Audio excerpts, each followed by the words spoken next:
भोपाल से बड़ी खबर। कोरोना फंड पर कांग्रेस का तंज। कोरोना फंड में 30% सैलरी देंगे मंत्री। कांग्रेस विधायक कुणाल चौधरी का बयान। नाखून कटवाकर शहीद होने चले हैं सीएम और मंत्री। कोरोना के लिए जब काम करना था तब तो किया नहीं। तो बड़ी खबर इस वक्त भोपाल से। कांग्रेस विधायक कुणाल चौधरी का बयान। नाखून कटवाकर शहीद होने चले हैं सीएम और मंत्री। आइए सुन लेते हैं क्या कहा। जो मंत्रियों के माध्यम से कटाने की बात है, इससे बेहतर होता कि बेहतर स्वास्थ्य सुविधाएं 15 साल में हम डेवलप करते। कि मुझे लगता है कि उंगली कटा के शहीदों में नाम लिखाने का काम भारतीय जनता पार्टी पहले से करती आ रही। जो मंत्रियों के माध्यम से कटाने की बात है, इससे बेहतर होता कि बेहतर स्वास्थ्य सुविधाएं 15 साल में हम डेवलप करते। कि मुझे लगता है कि उंगली कटा के शहीदों में नाम लिखाने का काम भारतीय जनता पार्टी पहले से करती आ रही। तो बड़ी खबर भोपाल से। कांग्रेस के विधायक कुणाल चौधरी का बयान आया है कि नाखून कटवाकर शहीद होने चले हैं सीएम और मंत्री। तो कोरोना फंड में 30% सैलरी देने का काम इसमें किया गया था और इसी बात को लेकर तंज कसा है कि 30% सैलरी देंगे एमपी के मंत्री कोरोना फंड में, और इसे नाखून कटवाकर शहीद होने वाला बयान कुणाल चौधरी ने दिया है। तो बड़ी खबर भोपाल से। कोरोना फंड पर कांग्रेस का तंज। नाखून कटवाकर शहीद होने चले हैं सीएम और मंत्री।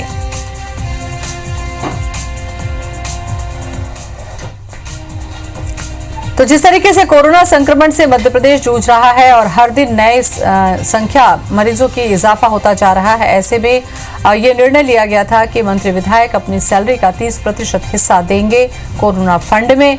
ऐसे में ये बयान आया है कुणाल चौधरी का। कुणाल चौधरी हमारे साथ में जुड़ चुके हैं। कुणाल जी, कोरोना फंड में अगर 30% सैलरी दे रहे हैं मंत्री और विधायक, तो इसमें हर्जा क्या है? मैंने हर्जे की कोई बात नहीं करी। मैंने स्पष्ट कहा कि जिस प्रकार से मध्य प्रदेश में अव्यवस्थाओं का आलम, जो लूट सके तो लूट योजना चल रही है।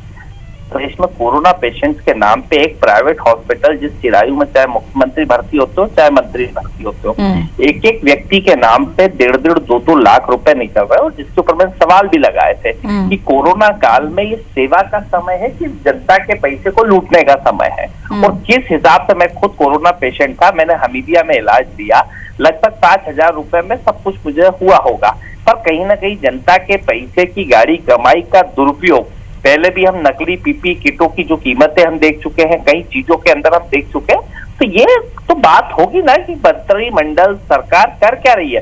क्या इस तरीके से सिर्फ 30% देके और बड़े बड़े जो हॉस्पिटल्स को बड़ा पैसा देके जनता के नाम का, और पिछले दरवाजे से लेके विधायक खरीदी और काम में लगाने का काम करते हैं? तो इस बात के ऊपर तो बात उठेगी। स्पष्ट है, हमने सवालों में सवाल। कुणाल जी, जो फंड में पैसा दिया जाएगा तो वो तो जनता के इलाज के लिए ही होगा। जनता के इलाज के नाम पे कितना पैसा लग रहा है आपको मालूम है? किसी प्राइवेट हॉस्पिटल में कितना रुपया लग रहा है इसका?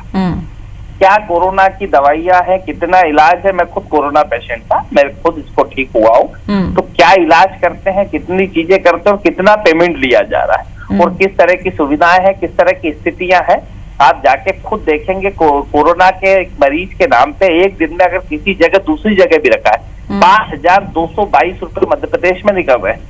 यही काम राजस्थान के अंदर 2,000 रुपए में हो रहा है। कोरोना फंड में जा रहा है, सब अच्छी बात है, पर उस पैसे का किस तरीके से दुरुपयोग हो रहा है और किस तरीके से उसमें लूट बची हुई है, तो इस बात को सवाल उठाने का काम है। और स्पष्ट रूप से इस पे शब्द व्हाइट पेपर देना चाहिए जनता के सामने कि एक एक पेशेंट के ऊपर, क्योंकि जितना मेडिकल कॉलेजों के अंदर जो दिया जा रहा है, चाहे चिरायु की बात हो, इतना पैसा किस मद में दिया गया, किस तरीके से। चलिए, दुर्गेश केशवानी भी जुड़ चुके हैं हमारे साथ में, उनसे भी हम पूछते हैं। कुणाल चौधरी का कहना है, दुर्गेश जी, कि लूट मची हुई है, जनता से लूटा जा रहा है। फंड पे देने का तो केवल वही बात है कि नाखून कटवा कर शहीद होने चले हैं सीएम और मंत्री।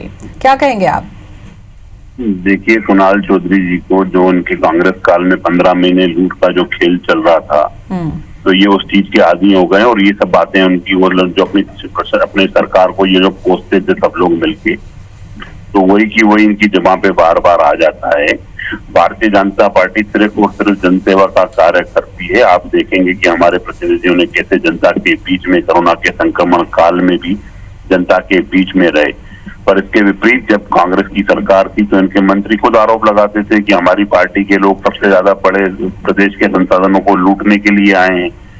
दिग्विजय सिंह जी सबसे बड़े ब्लैकमेलर हैं, अपने हिसाब से नीतियां तय करवा रहे हैं, अपने हिसाब से ट्रांसफर पोस्टिंग करा रहे हैं। तो मुझे लगता है कि कुणाल जी अब मगरमच्छ के कुणाल जी ये भी कह रहे हैं दुर्गेश जी कि अनाप शनाप पैसा जो है वो खर्च हो रहा है, जनता से लिया जा रहा है इलाज का। वो खुद कोरोना पेशेंट रह चुके हैं, ऐसे बारे में वहां की अव्यवस्थाओं की जानकारी भी दे रहे हैं। इस पर क्या कहेंगे आप?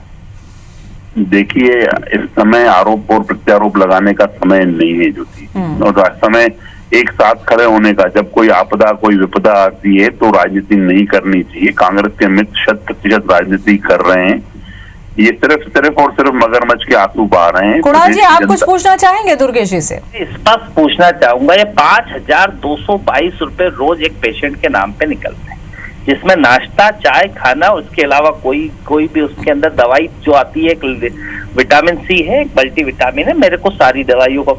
यही काम राजस्थान में 2000 में हो जाता है। राजस्थान में 3-3 महीने की बिजली पानी फ्री करा गया।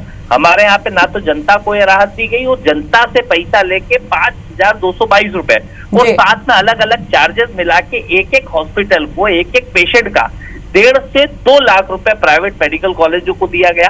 क्या कारण है, किस तरह का इलाज है? मैं बीमार हुआ, मैंने पूरा ट्रीटमेंट अपना हमीदिया हॉस्पिटल से लिया। मुझे भी कई जगह वो आए कि आप इधर चले जाओ, बेहतर व्यवस्था। मैंने कहा नहीं, मैं अपने डॉक्टरों पे भरोसा करूंगा, उनके पास जाऊंगा, कहीं ना कहीं कितना कम पैसा लगा होगा, पर यही काम हमारे सारे माननीय भारतीय जनता पार्टी के जिस जगह जाके, और ये मैंने ही सवाल नहीं, ये आपके दुर्गेश जी से जवाब ले लेती हूँ मैं, क्योंकि सवाल आपका लंबा हो रहा है। दुर्गेश जी मेरे ख्याल से अजय बिश्नोई जी, देखिए क्या है, आप इन चीजों को किसी चीज पे मेजर नहीं किया जा सकता है। आप जैसे एक स्कूलों को आप ले लीजिए, एक स्कूल की फीस 500 और एक स्कूल की फीस 5,000 है, तो जो 5,000 में जो फैसिलिटीज दे रहा होगा उन चीजों को काउंट करना चाहिए इनको बैठ के। बाकी हमारा एक ध्येय यही है कि प्रत्येक आदमी को इलाज मिले, अच्छा इलाज मिले।